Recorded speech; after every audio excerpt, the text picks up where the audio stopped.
You are an adult. You function. You show up. You handle things. From the outside, your life looks completely normal. But then something small happens. Someone leaves your message unanswered. Someone becomes distant. Someone changes their tone. And suddenly, your chest tightens. Your thoughts begin racing. You feel panic that seems completely out of proportion to what actually happened. The strange part is that you know it. You know you're probably overreacting. You know the situation isn't that serious, yet the feeling refuses to leave. Why? Because in that moment, it isn't really your adult self reacting. It's someone much older, someone you've been carrying your entire life, a child. And whether you realize it or not, that child may still be running more of your life than you think. Most people assume emotional maturity comes with age, but age and emotional healing are not the same thing. You can grow older without ever resolving the wounds that shaped you. You can build a career, start relationships, create a life for yourself, while still carrying the fears of a child who never felt completely safe. And those fears have a way of appearing when you least expect them. Imagine this, you're in a relationship. Things are going well. You feel connected, you feel secure, you start letting your guard down. Then one day a message doesn't arrive. An hour passes, then another. Nothing unusual has happened, nothing dangerous. But your mind immediately begins writing a story. Something is wrong. They're pulling away. They're losing interest. This is the beginning of the end. You replay every recent interaction, you search for clues, you analyze every word. And before long, you're suffering from a loss that hasn't even happened. Now here's the important question. Are you reacting to reality, or are you reacting to something much older? Because this is where most people misunderstand themselves. The problem isn't the delayed message. The problem isn't the distant tone. The problem isn't even the relationship. The problem is what those moments awaken inside you. And what they awaken is often an abandoned child.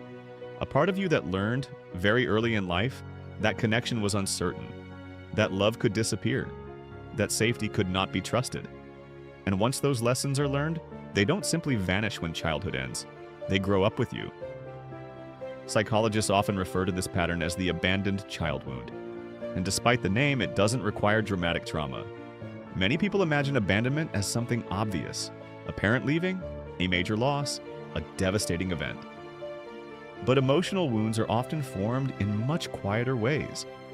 A parent who was physically present, but emotionally unavailable.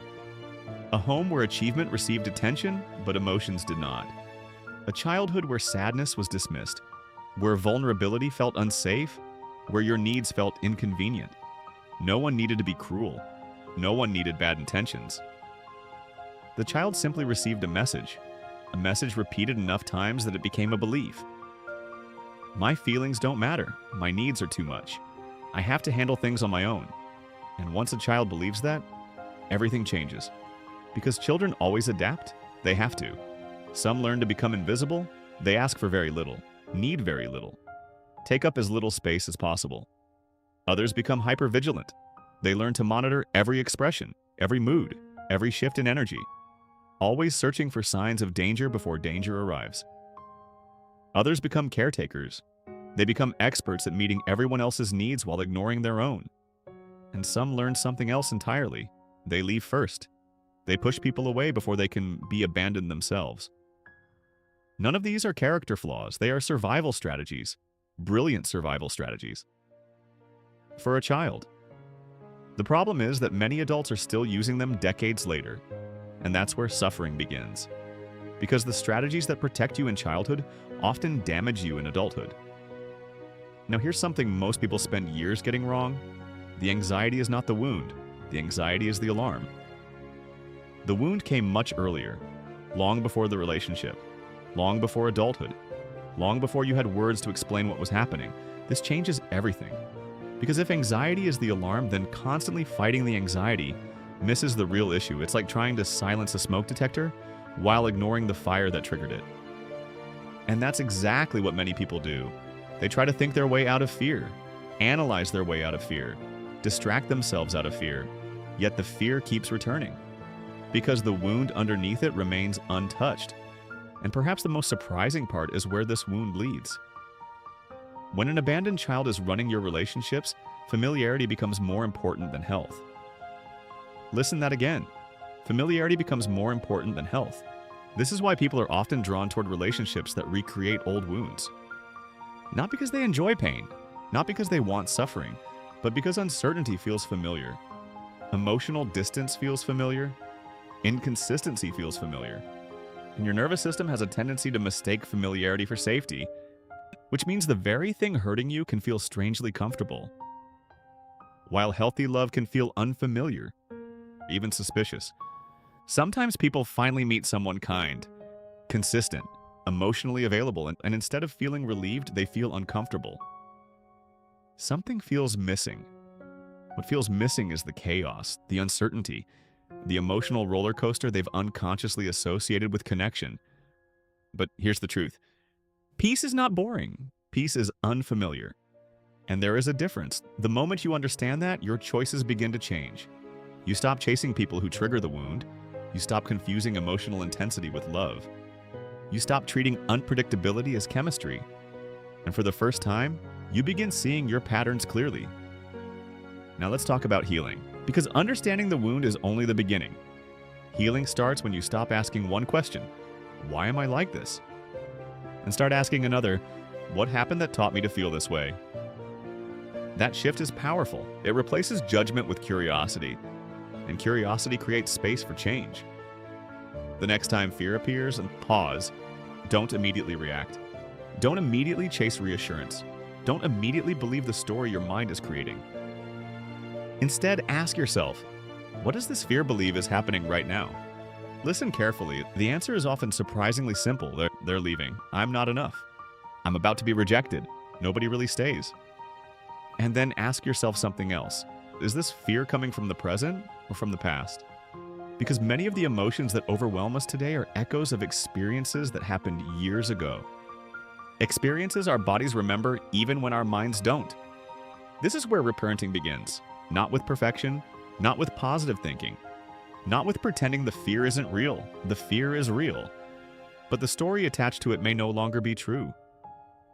Reparenting means learning to give yourself what was missing: the reassurance, the compassion, the safety, the patience, the understanding.